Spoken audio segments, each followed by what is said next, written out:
The First World War is about to end.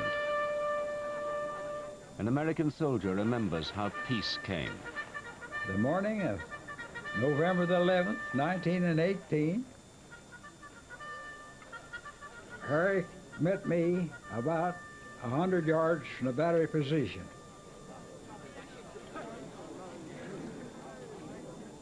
He says, "Look here, McKinley."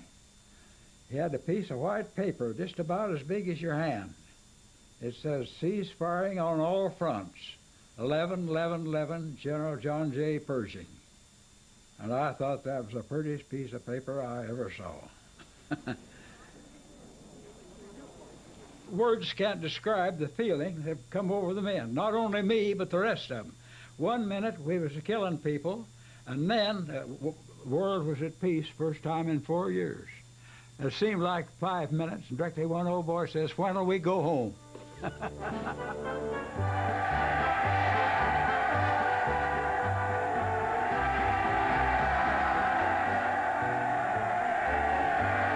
All along the Western Front, the soldiers who have been fighting each other share the joy of being alive.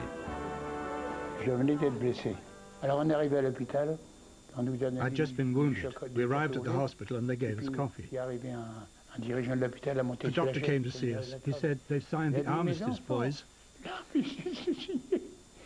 Then I threw myself on my bed and cried. I thought of my mother. She must know that we're alive. And when the piping is over and the war is won, and the flags are waving free, when the bells are ringing and the boys are singing songs of victory, and when we all gather round. As they celebrate, the crowds hope the world has learnt a lesson and that peace is here to stay. Oh, the lashes will be lumping, oh, the lashes, who fought us. But over the next 20 years, that hope would fail.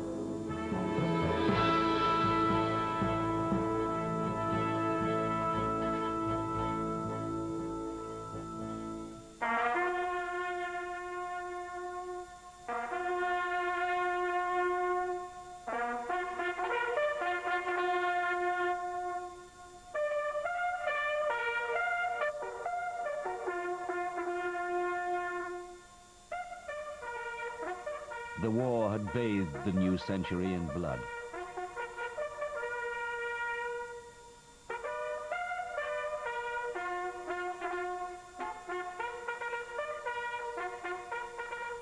The endless fields of gravestones were a lasting reminder of the carnage.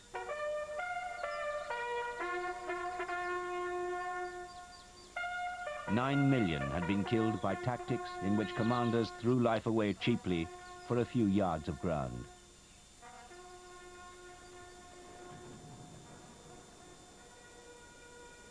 A whole generation was traumatized by the horror of the trenches.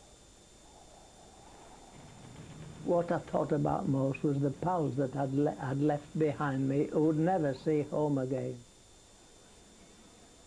They gave their lives, and they didn't know what they were giving them for. They were giving their lives to end wars, which didn't end wars. Walter Hare had fought in the Battle of the Somme. I'd been one of the lucky ones. I'd survived, and I hoped and felt that this was the end of war for all of us.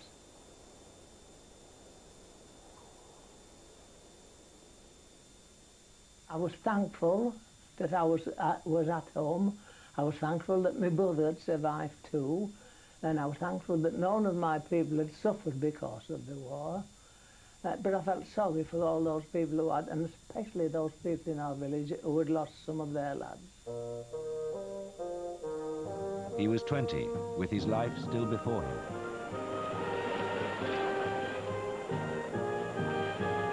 All the combatants felt the same emotions, whether their side had won or lost. In Munich, Karl Nagel watched as the German troops came back.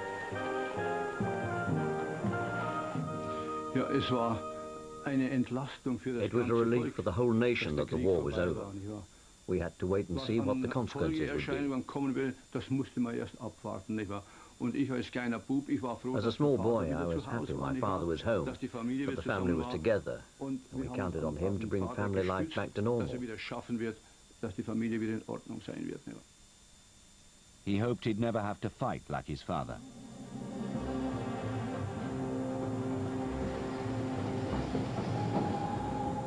The world's hopes of a lasting peace were focused on one man. When President Woodrow Wilson arrived for the peace conference to be held in Paris, he was hailed like a new messiah. He had taken America into the war in 1917, given new hope to the exhausted British and French armies, and ensured an Allied victory.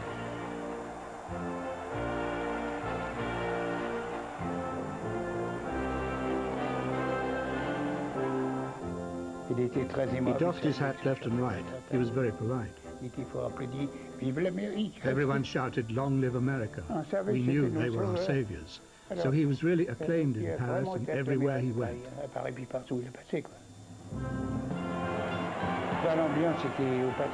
The atmosphere was one of high patriotism because we'd won the war.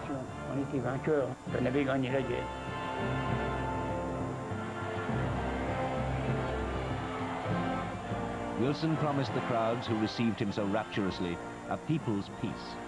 By this he meant a peace based on his own high principles, a lenient peace that would last and be fair to all.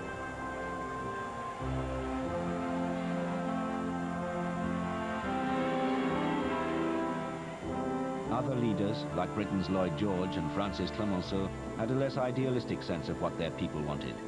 They knew the popular clamor for revenge on Germany. As they negotiated the settlement to be signed at the Palace of Versailles, Wilson set the agenda. He wanted self-determination and democracy to be the guiding principles. An entirely new organization, the League of Nations, was intended to bring justice between countries. It was agreed in the Great Hall of Mirrors. But to ensure Germany could never threaten her security again, France insisted that the Germans be handicapped by having to pay the full cost of the war in reparations. German representatives were summoned. With no chance to negotiate, they were forced to accept their guilt and sign a punitive settlement. Nachdem die Bedingungen des Versailler Vertrags bekannt geworden waren, when the terms of the Treaty of Versailles were announced, the German people were dismayed about the conditions that were imposed, dismayed at everything that was expected of us, dismayed at the payments we had to make, that were sure to lead the German nation to ruin. Die das deutsche Volk zum Ruin führen mussten. The treaty, setting up the League of Nations, scheduling war reparations, redrawing frontiers, was meant to prevent war ever happening again. But few who welcomed the settlement at the time wanted to acknowledge the problems it was storing up for the future. For the moment, the anger of the Germans could be ignored by the victors, but German resentment would grow. The Russians had no part in the treaty. The new communist regime was still unrecognized. And the main architect of the peace, Wilson, was soon to find that many Americans at home wanted nothing to do with his League of Nations. They'd sent 2 million of their sons to sort out Europe's problems, and the sooner they came back, the better. McKinley Wooden's regiment headed for the docks.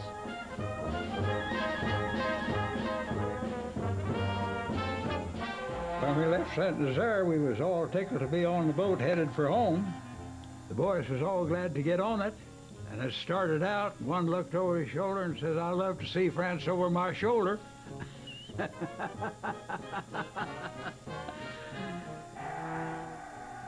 We bid Europe goodbye. We didn't think we'd ever have to be back.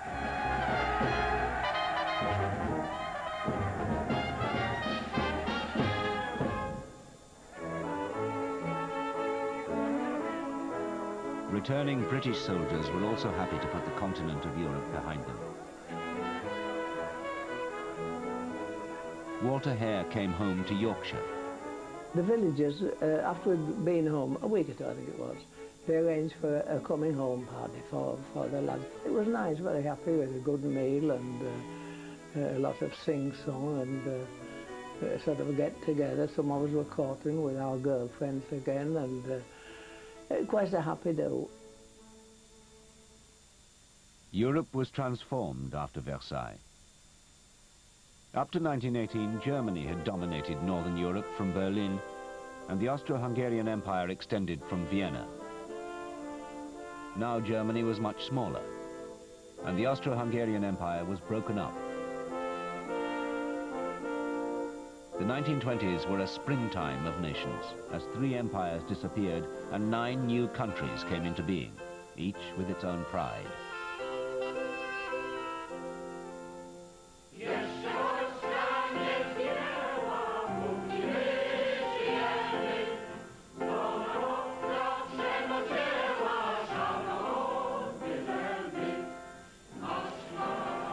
In Warsaw, Poles proclaimed their independence, led by Marshal Pilsudski.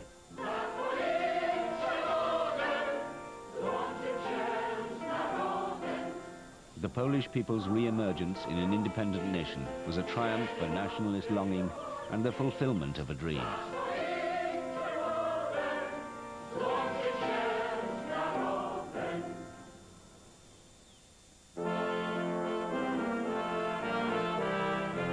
Other new nations emerged from the wreckage of the Habsburg Empire. Yugoslavia was a compromise. The Serb, Croat, Slovene and other peoples it contained temporarily suppressed their old feuds in one independent kingdom.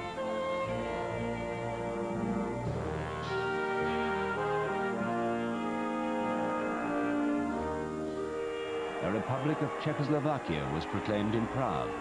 Up to then, the Czechs had been subjects of Austro-Hungary.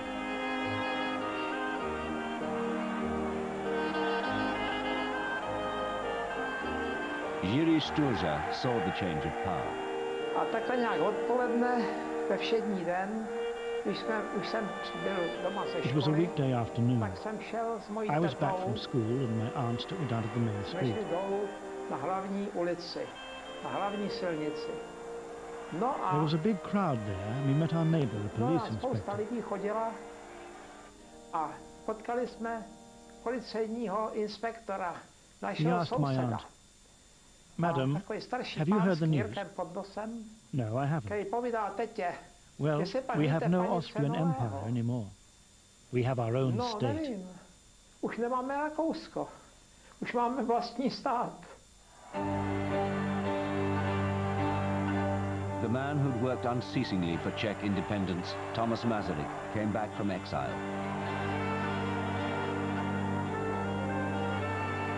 Masaryk believed democracy could unite all the peoples of Czechoslovakia, including the German speakers in the Sudetenland region next to the German border. His granddaughter was at the station. There was many people all screaming, cheerful, embracing each other, weeping.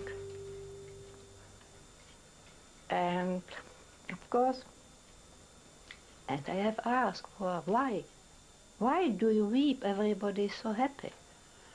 And she said the only word, we have freedom.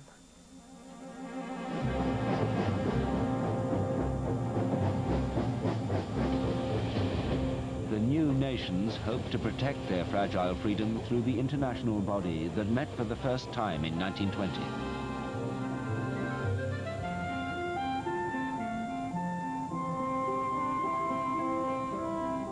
The League of Nations held its first meeting in a Swiss hotel. Its supporters shared an optimistic belief that a new era of international relations was beginning.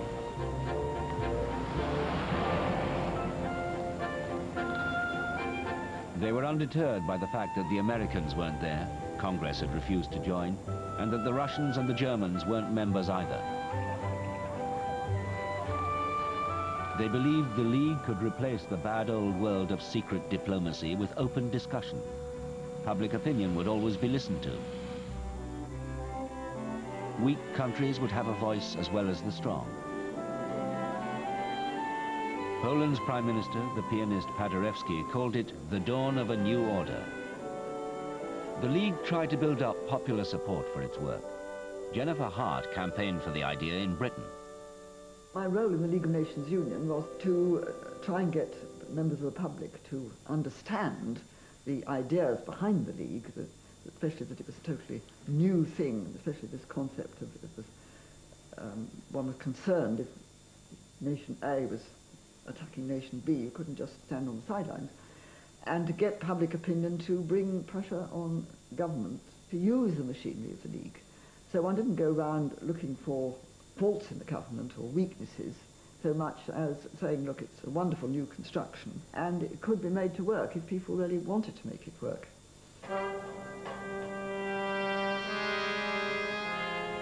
Many saw the first priority as disarmament. If the League could only get nations to agree to reduce their weapons, then the threat of war would be removed. Germany was almost completely disarmed in the early 1920s as a condition of Versailles. Though Britain, the United States and Japan agreed to limit their navies, the World Disarmament Conference, so many expected, was constantly postponed. But the League of Nations did begin to put another Wilsonian ideal into practice: self-determination. For the first time, some minorities were given a chance to choose which country they wanted to be in. Plebiscites were held in several regions that had been part of Germany. On the border of Denmark and Germany, people voted to be Danish.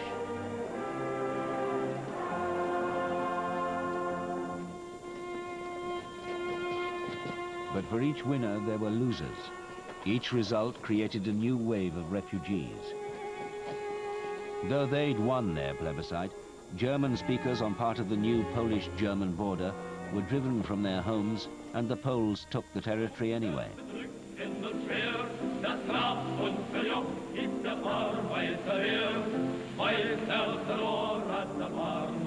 To German eyes, the Poles had seized what was rightfully German.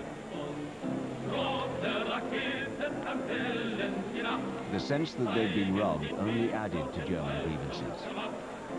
They'd seen their territory reduced.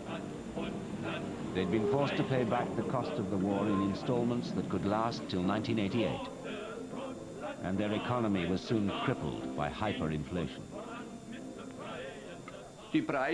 Prices rose daily, not just by a few marks, but hundreds, thousands, hundreds of thousands.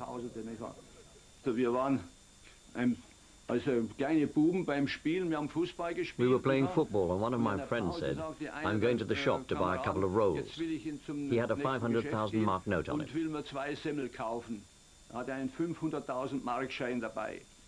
But he only came back with one, because a roll now cost 400,000.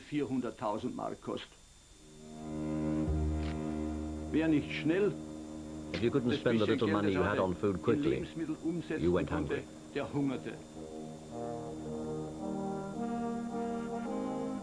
The German economy remained weak. Then it was devastated by the Depression after 1929. Over 6 million were unemployed. The Germans blamed the dictated peace for their troubles. I'm afraid I didn't feel any pity for them, because it was the people of Germany, the German people had started the war, so they deserved to suffer. Because we hadn't started it, we'd had to suffer something they had nothing to do with.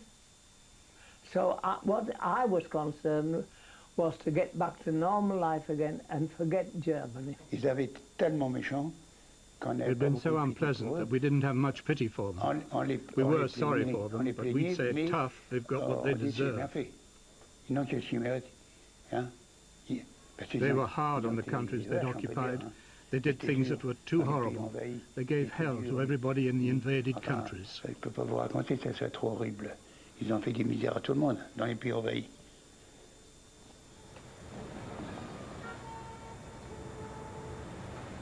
For the French, like the British, forgiving had little place in the public mood of the time.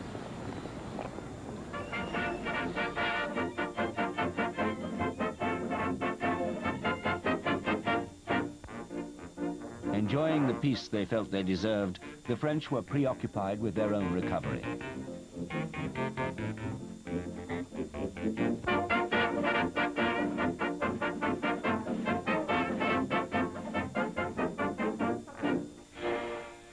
Post-war Paris, with big bands like Gregor and his Grégoriens, had a spirit of its own.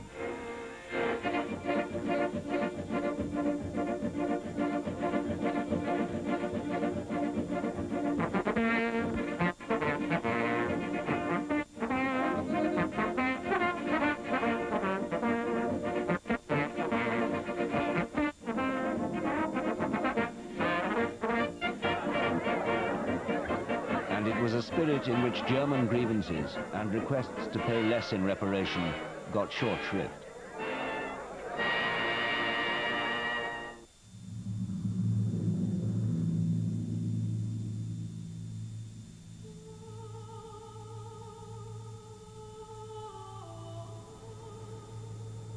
When great new memorials to the dead were completed 10 years after the war, people were reminded of the slaughter.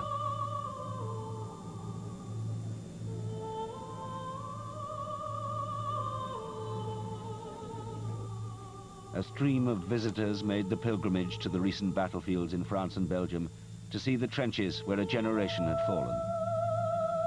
The war still haunted the minds of those who had fought in it.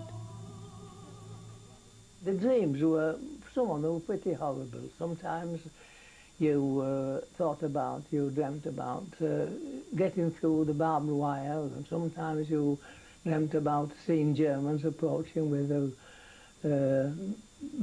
fixed bayonets, and other times you could see the ground being swept in front of you with German machine guns, and you're being told you're going to advance over that ground, which was a shocking feeling.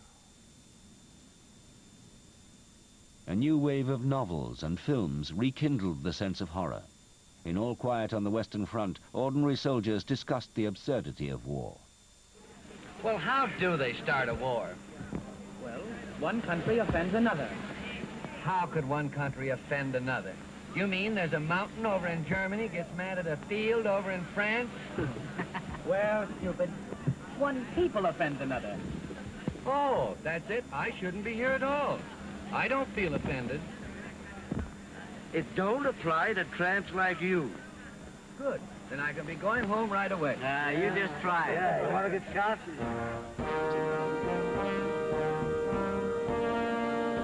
The anti-war films increased public impatience for disarmament. When the League of Nations finally arranged the World Disarmament Conference for 1932, expectations rose. And we are going to go to Geneva to get the nations of the world to join in and reduce this enormous, disgraceful burden of armaments which we are now bearing from one end of the world to the other.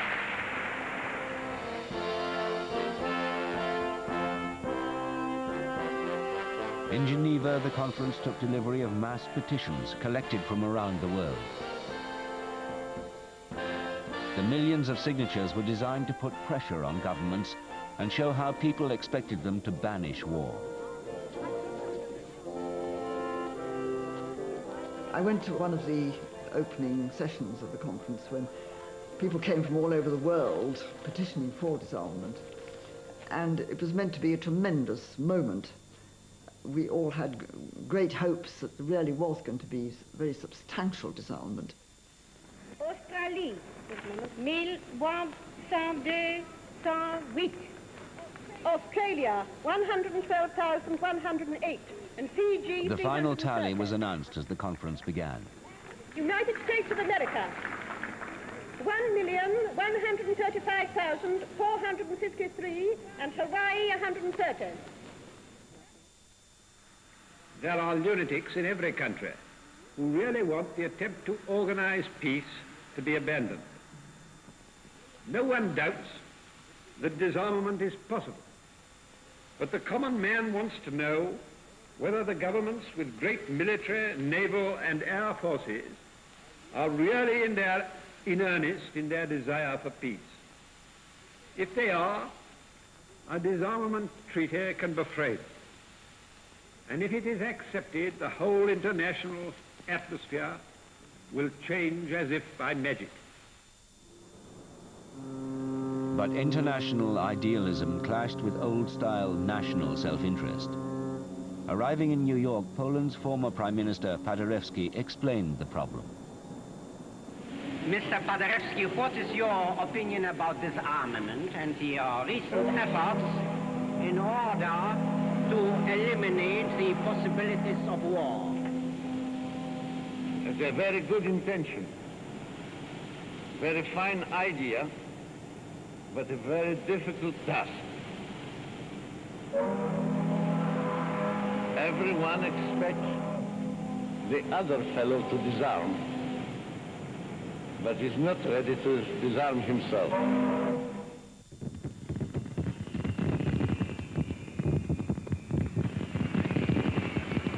The trust in what democracy and reason might do was increasingly shaken.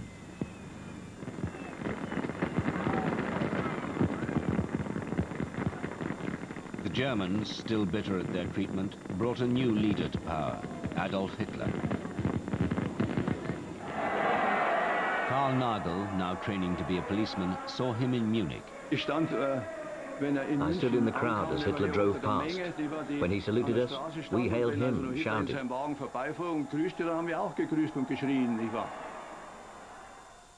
Hitler tried to remove the burdens that the Treaty of Versailles had imposed on Germany. Hitler promised work and bread for all Germans. He promised to eliminate the high unemployment. He promised to make Germany a nation that could show its face in Europe.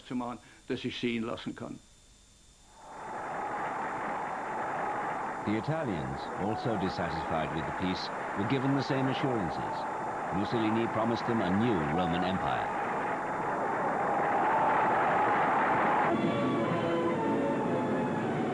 Millions of Italians rejoiced in the seeming miracle of fascism.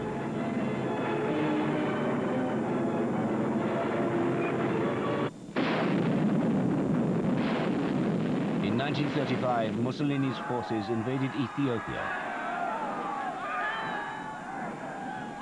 The Ethiopians and their emperor stood no chance against the modern army. Though the League of Nations issued resolution after resolution, the Italians defied them. The League of Nations, a grave disturbance. Today, Haile Selassie comes to plead for his lost empire. He wants them to make Mussolini give up Ethiopia.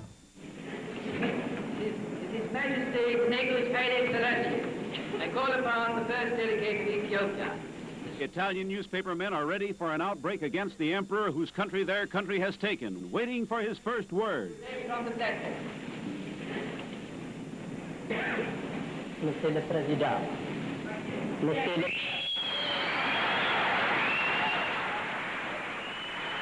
Trying to quell the disturbance, lights turned out. The disturbers ejected, arrested, and he is able to make his appeal. የሚገባውንም ትክክለኛ ፍርድ ለመጠየቅ ዛሬ በዚህ ቀርቤያለሁ።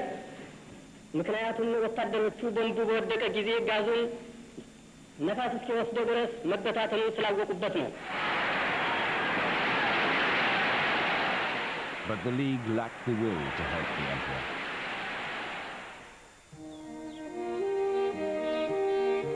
The failure to save Ethiopia came just as the League moved into new headquarters, a monument to the dream of Woodrow Wilson. The magnificent building was said to be specially designed for peacemaking. But in the meantime, the League had been defied by Mussolini's invasion of Ethiopia, as well as Japan's seizure of Manchuria. America still wasn't a member. Germany had been admitted, but Hitler had taken it out again.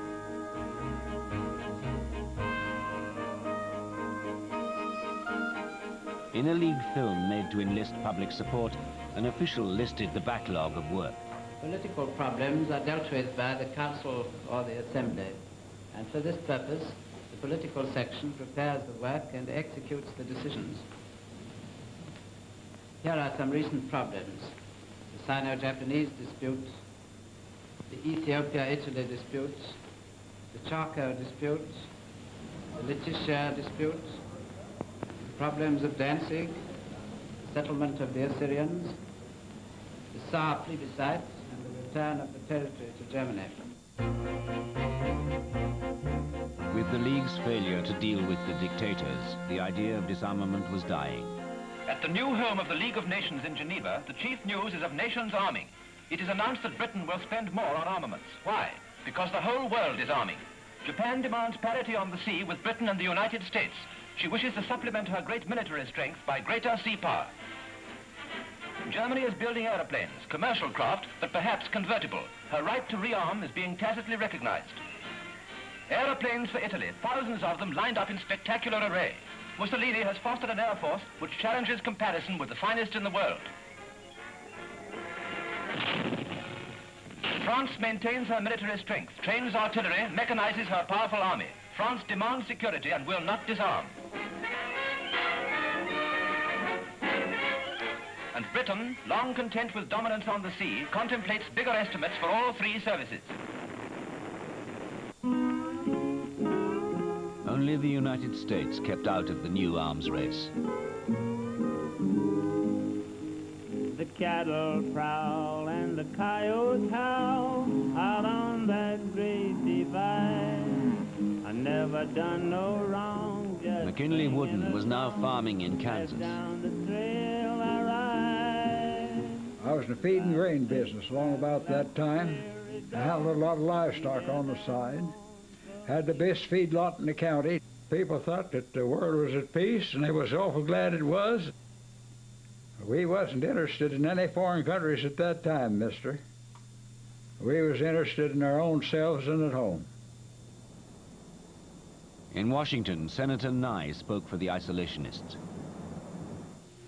Americans want no more war. Most of all, they want no more participation in foreign wars. If another European war is to come, it is not going to be a simple matter for America to stay out of it. American commercial interests, selfish, greedy, sensing the opportunity for profit from war, would do as they have done in the past, if left to pursue their own course.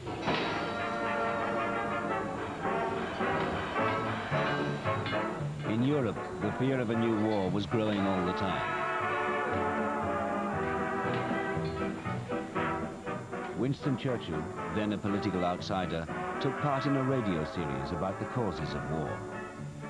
I'm afraid that if you look intently at what is moving towards Great Britain, you will see that the only choice open is the old grim choice our forebears had to face, namely, whether we shall submit or whether we shall prepare. This truth may be unfashionable, unpalatable, no doubt unpopular, but it is the truth.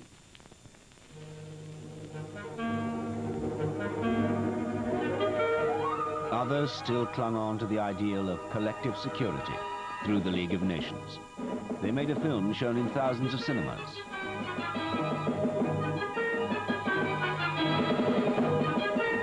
£2,000 million a year spent on arms. I'd fight tomorrow if I thought a war would end war, but that's what they told my father in 1914, and we're no better off now. When there's a quarrel between two people, the police are called in to settle it. Why can't the League of Nations be strong enough to settle disputes between two nations? Permanent peace can be secured by discussion. I've no quarrel with Frenchmen or Germans or Russians or anybody else for that matter.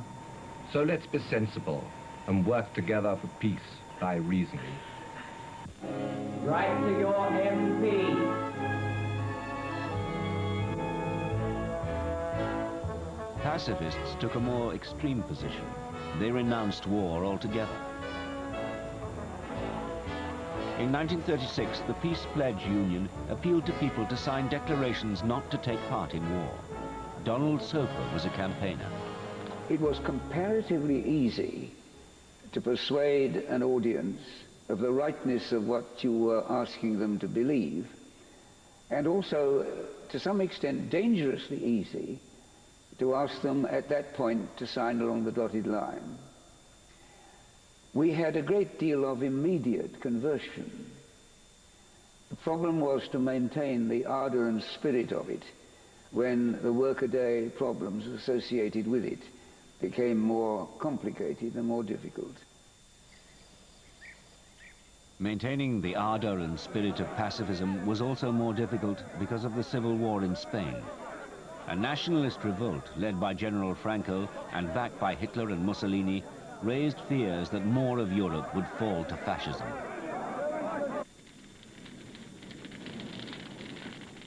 The rebels made a ruthless assault on the democratically elected Republican government. The loss of life convinced many outside Spain they had to make a stand.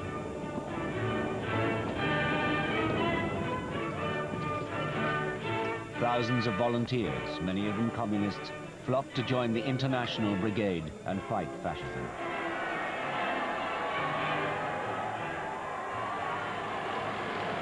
But by now it was Hitler who was emerging as the greatest threat to peace.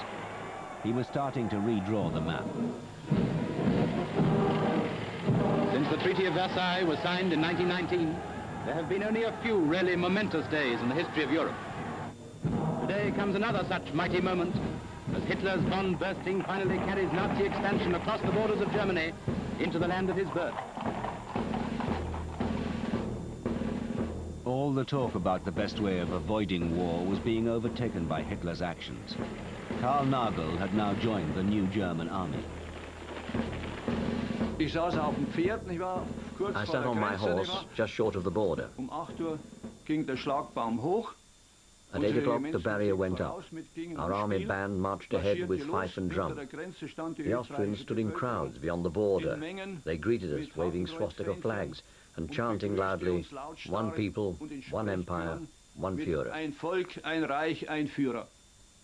Es war ein erhebendes Gefühl. It was an uplifting feeling. Brother Nation was finally reunited with Brother Nation.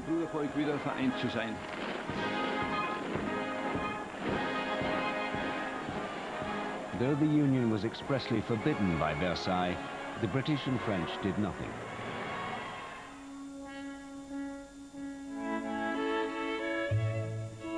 Germany's new neighbour, Czechoslovakia, remained the most successful of the states created after 1918. With a democratic government, it was a true child of the Treaty of Versailles, endeavouring to unite Czechs, Slovaks and its German speakers under one flag.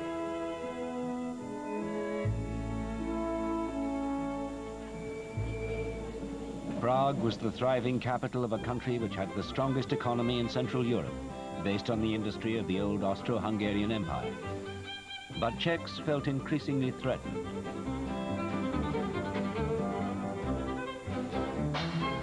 They knew they were now in Hitler's sights, as a country where, as he saw it, Slavs ruled Germans.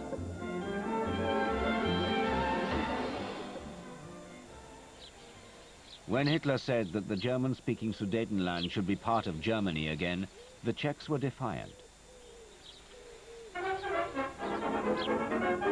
Lidi na lidi jsou jako saně, člověk na člověka jako kat.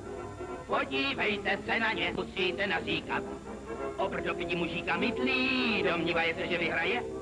Klidně teď jsme na židli, čtěme Bibli, tam to všechno je Samuelova kniha nám povídá. Jak na Žida přišla veliká bída, jak ti bíni filištíni válku vůbec nebyli nyní až potkali. Davida, David šel do války, volky nevolky, velké dálky nesl bratům homolky. With their large army, the Czechs prepared to defend themselves against a German attack.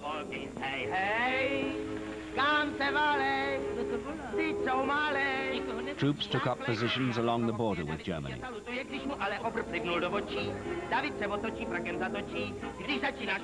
They strengthened their defences, and they expected Britain and France, the strongest remaining democracies, would come to their aid. Joseph Beldau worked on the bunkers.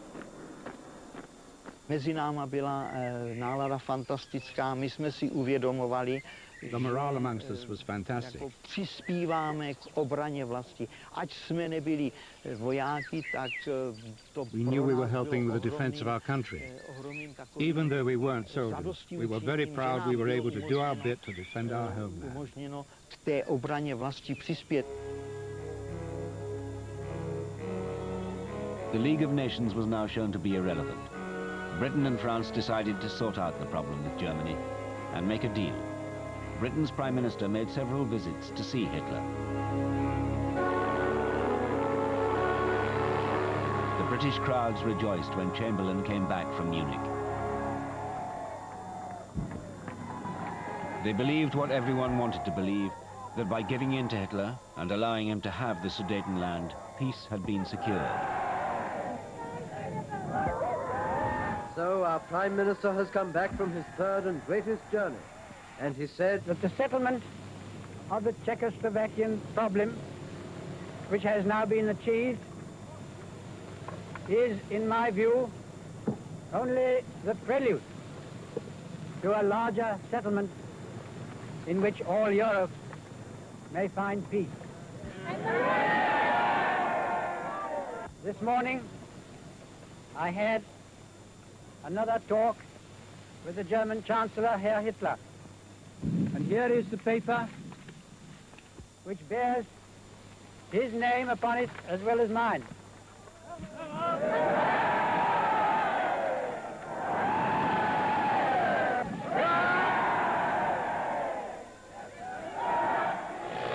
France's Prime Minister Daladier also flew home from Munich. He thought the settlement was a prelude to war, not peace, and that Hitler would not be satisfied. Etienne Crouchanel was with him.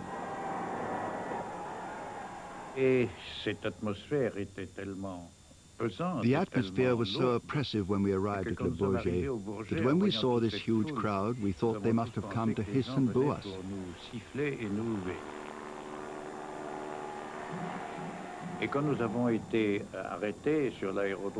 When we stopped on the runway, instead of the hissing and booing we were expecting, there was a sea of applause and enthusiasm to greet us. This was impossible for us to understand. Daladier turned round, I can still hear him, towards the man nearest to him and said, "But these people are mad."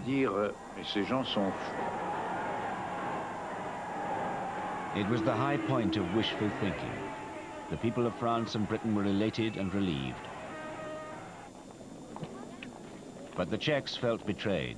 The League of Nations had done nothing for them. Czech speakers in the Sudetenland had to choose between living in Nazi Germany or fleeing their homes as refugees.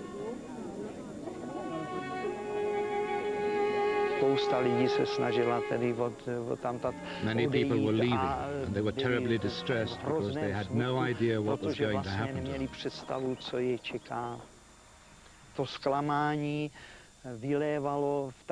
The disappointment overcame us. We cursed our Western allies, especially the French and the English.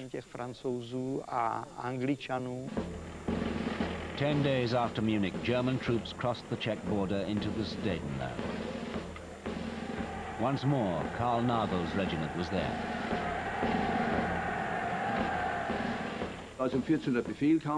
When the order came at 2 o'clock to march in peacefully, we loaded up the vehicles, got on our horses, and marched over the border.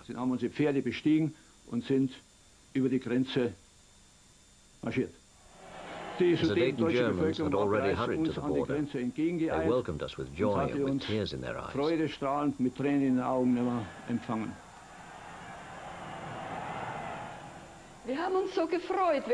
were so happy we cried.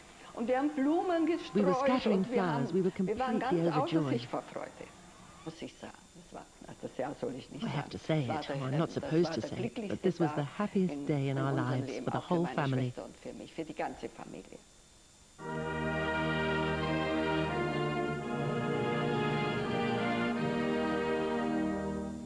That autumn, the Czechs celebrated the anniversary of their independence with a sense of foreboding. 20 years after the birth of the country and the creation of the League of Nations, their exercise in self-determination was doomed. In March 1939, the Germans invaded the rest of Czechoslovakia and occupied Prague. Jiří Sturza, who'd seen the Austrians leave in 1918, saw the Germans arrive. My uncle came to us that morning and said, those bastards marched into Prague. Prague is occupied by the German army.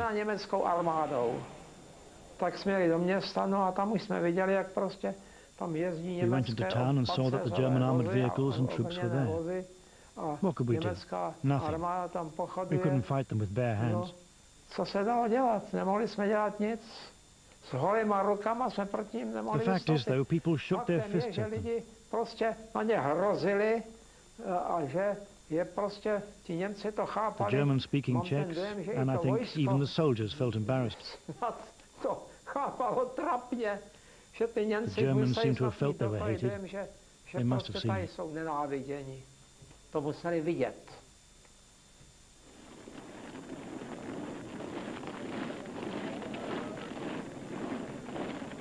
As we rode through Czechoslovakia, they threatened us. They clenched their fists. We didn't understand what they said, but they made it quite clear they didn't want us.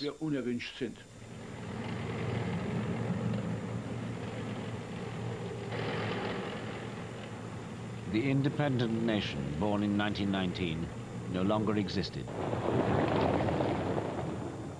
Hitler had now occupied a neighboring country without even pretending he was reuniting German people.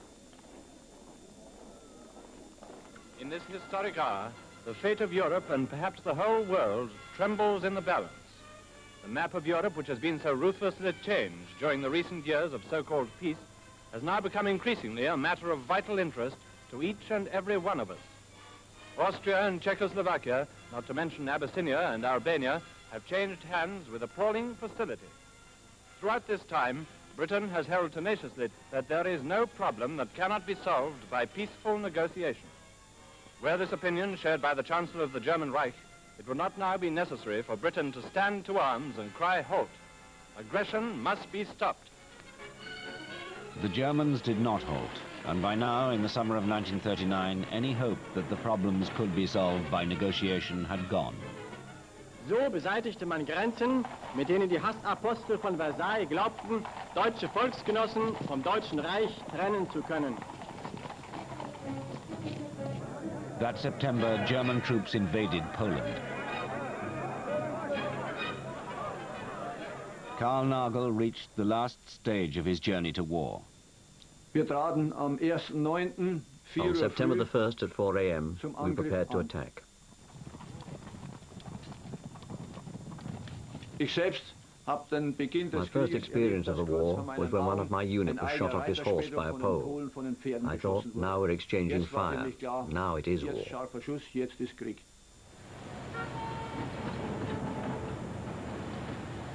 When news of the war in Europe reached the United States, most Americans still felt it was no concern of theirs. I haven't the slightest idea of European affairs. Let Europe fight her own battles. Another war, not for me. This time America should keep out, and I know I will. And another American president had to decide if the United States would get involved. I have said not once but many times that I have seen war and that I hate war. I say that again and again.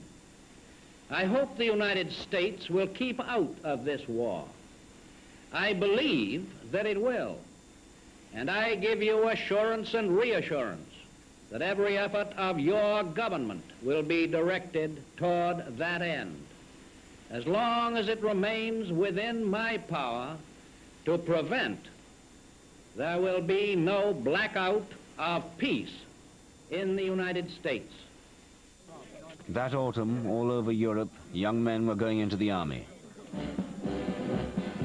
These men of 20 and 21 received their calling up notices before the declaration of war. But they're a fine body of men, ready and willing to play their part in the hard job that lies ahead. And their first experience of the army is to receive a whole lot of kit and a perfectly beautiful haircut.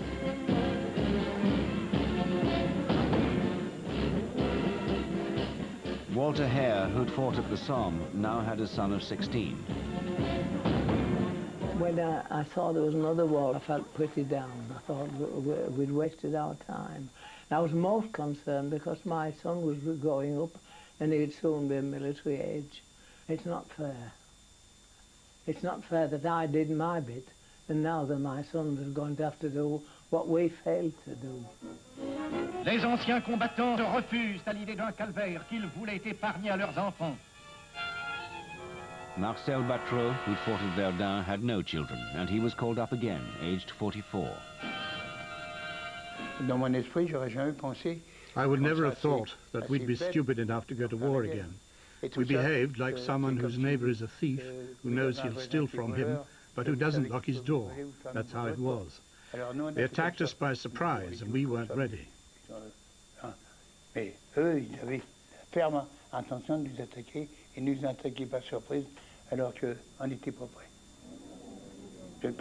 I never thought I'd be called up again 20 years later. I just didn't think of that. I was very sad when I received my call-up papers. I said, those bastards.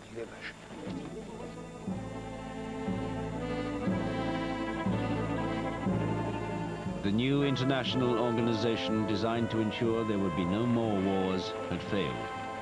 It was to be tried again with the United Nations in 1945. Before then, another 55 million lives would be lost in another world war.